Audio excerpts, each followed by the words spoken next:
என்னதான் தோத்துட்டீங்கல்ல, என்னது கூட்டம் போடுறீங்க? திமுக தோத்துருச்சுல்ல, எதுக்கு பேசுறீங்க அப்படின்னா ஒரே ஒரு விஷயம் தான். ஜெயிச்சா கொஞ்சோண்டு பேசுவோம், தோத்துட்டா ரொம்ப பேசுவோம், பேசிக்கிட்டே இருப்போம். மக்களை திருப்புகின்ற வரை, நல்வழிப்படுத்துகின்ற வரை, இன்னும் சொல்ல போனால் தமிழ்நாட்டில் காவிகளுக்கும் காளிகளுக்கும் இடமில்லை என்பதை உறுதி செய்கின்ற வரை பேசிக்கொண்டேதான் இருப்போம்.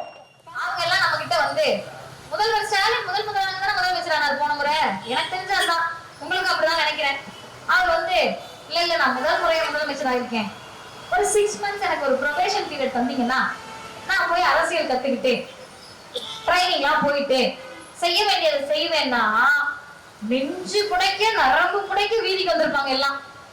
இன்னைக்கு எப்படி ஆயிடுச்சுன்னா எல்லாம் வீதிக்கு வந்திருக்காங்க, முதல்வர் தொகுதியில வீதிக்கு வந்திருக்காங்க. ஏன்னு கேட்டா இந்த வடிவேல் காமெடியில தெருவுக்கா போரு இன்னும் அவ்வளவு பெரிய நிலைமை வரல, சும்மா இருக்கான்னு வந்துருச்சு நிலைமை. அனைவரும் தெருவில் சென்னையில் நைட் 2 மணிக்கு ஆர்ப்பாட்டம், 1 மணிக்கு ஆர்ப்பாட்டம். என்னன்னு கேட்டா மின் தட்டுப்பாடாம்.